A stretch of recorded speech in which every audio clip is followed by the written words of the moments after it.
अरविंद जी, हरियाणा में जो कुछ हुआ नूह में, उसके बाद मैं देख रहा हूं कि सोशल मीडिया पर ये मांग करने वाले बहुतायत में लोग हैं जो अपनी भाव लिख रहे हैं, भावना प्रदर्शित कर रहे हैं। वो कह रहे हैं कि भाई अगर योगी मॉडल अपनाया गया होता तो हरियाणा में ये रक्तपात नहीं होता, ये आगजनी नहीं होती, ये अराजकता नहीं होती, ये हिंसा नहीं होती। यही बात बंगाल में जब पंचायत चुनाव के समय हिंसा हुई थी, 70 लोग मारे गए थे, तब भी यही बात सतह पे आई थी कि भाई योगी मॉडल हो। तो जब उत्तर प्रदेश में 4.5 करोड़ वोटर था स्थानीय निकाय में और बिना लाठी डंडे के चुनाव संपन्न हो गया, तो बंगाल में इतनी बड़ी हिंसा क्यों? क्या देश में योगी मॉडल जैसी कोई चीज एग्जिस्ट कर रही है और डिमांड में है, ऐसा देख रहे हैं आप? देखिए अमिताभ जी, अंग्रेजी में एक कहावत है टीट फॉर टैट, उसको संस्कृत में कहा गया है सठे साठ्यम समाचरेत, यानी दुष्ट के साथ दुष्टता पूर्वक कठोरता पूर्वक व्यवहार ही होना चाहिए।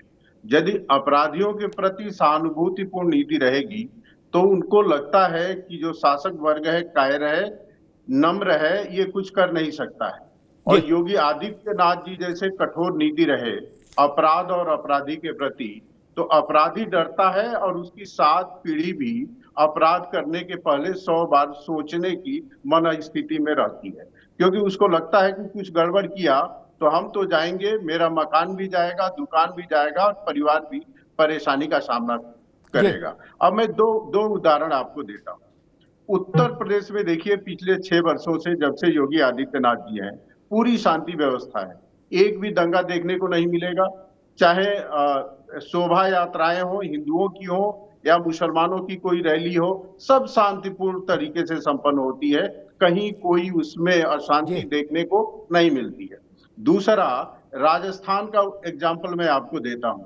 राजस्थान में आपने देखा कि एक बंदा वो सर कलम करने की आह्वान करता है और जब उसको पुलिस पकड़ती है खादिम को, तो पुलिस सिखाते हुए नजर आती है और सरकार भी उसमें नम्र है। सरकार कहती है कि वो नशा में था और पुलिस भी कहती है, खादिम को सिखाती है, जो आ गया था मीडिया में, कि तुम कह दो कि हम नशे में थे।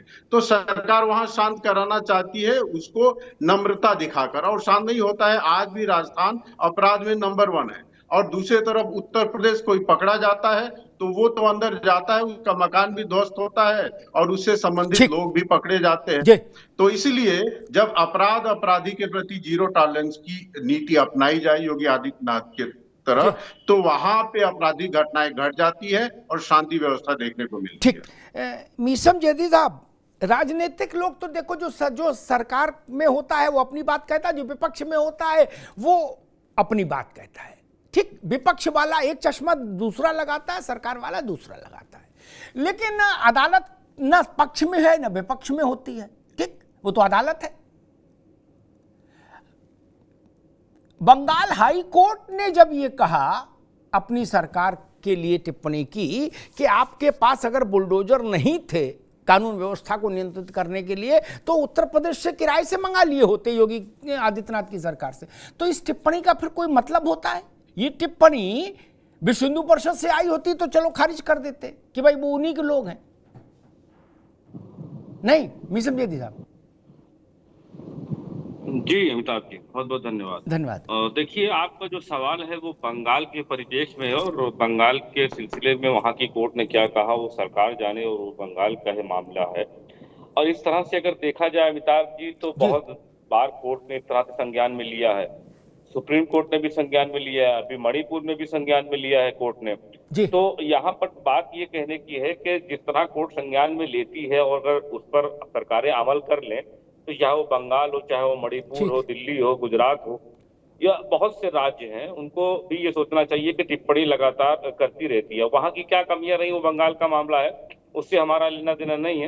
रही बात उत्तर प्रदेश की, तो उत्तर प्रदेश के अंदर जो अपराध है, तो अपराध का क्राइटेरिया बदला है अमिताभ जी।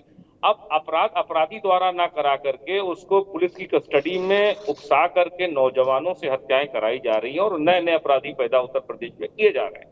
अगर रही बात कानून व्यवस्था की इतनी ही अच्छी है, तो आप देख रहे हैं जिस तरह से अभी कुछ दिनों में हाल फिलहाल में किस तरह से कचहरी में लेकर के, कोर्ट से लेकर के, जेलों में लेकर के जिस तरह से हत्याएं हो रही हैं, जी तो ये भी कानून के दायरे में आती है, ये कानून के दायरे से बाहर नहीं है। और रही बात आरती उतारने की जो बात कही, तो अच्छी बात है, अपराधियों की आरती न उतारी जाए, अच्छा है। बट उन अपराधियों की आरती क्यों उतारी जाती है जो खासकर भारतीय जनता पार्टी के अंदर रह करके नेता बने हुए हैं? तो उनके खिलाफ भी एक्शन होने चाहिए।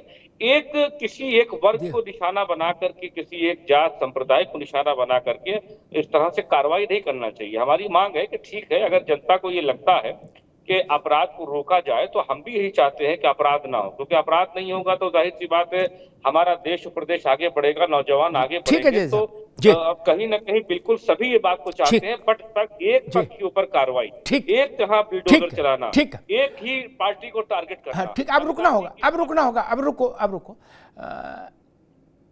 भारत में पवन आपके पास आऊं, भारत में मुश्किल ये है ना कि पंचों की राय सरमाथे, खटोला यहीं बिछेगा।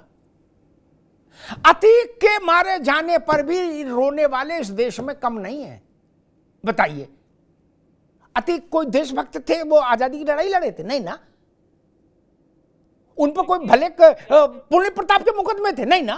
कि जब बात करते हो सब लोग, नहीं अभी मिसम दोबारा में आएंगे तब उत्तर दीजिएगा, अभी इसको नोट कर लो कहीं।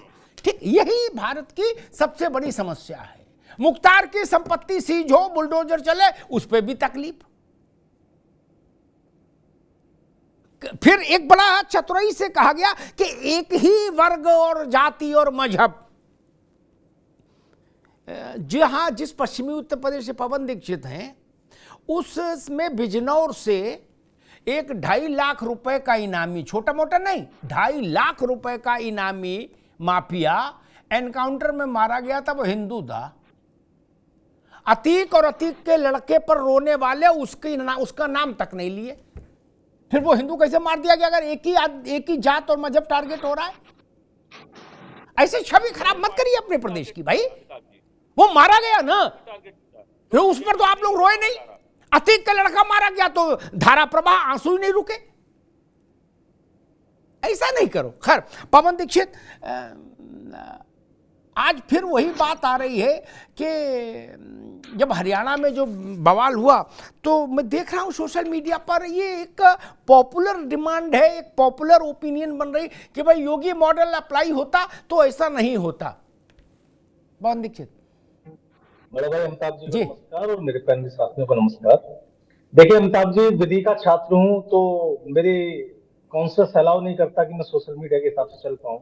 सोशल मीडिया पे तो ना जाने क्या क्या बातें होती हैं। सोशल मीडिया पे तो सीमा हैदर को भी भाभी बना दिया गया, जबकि कानून के दायरे में सोचे तो वो बिल्कुल उसको डिपोर्ट करना चाहिए। क्या है कि मैं उस चीज को नहीं समझ पाता कि जिस मुख्यमंत्री के आधे मंत्रियों पे क्रिमिनल रिकॉर्ड्स हों, और जिसमें उसमें भी 44% के पास में serious heinous crime, kidnap, murder, इस टाइप के केसेस हों, जिस भारतीय जनता पार्टी के दबंग नेता हों, आप समझ ही रहे होंगे मेरा इशारा, जिन बच्चियों ने जिसके लिए धरना किया था, इस तरह के कई नेता हैं।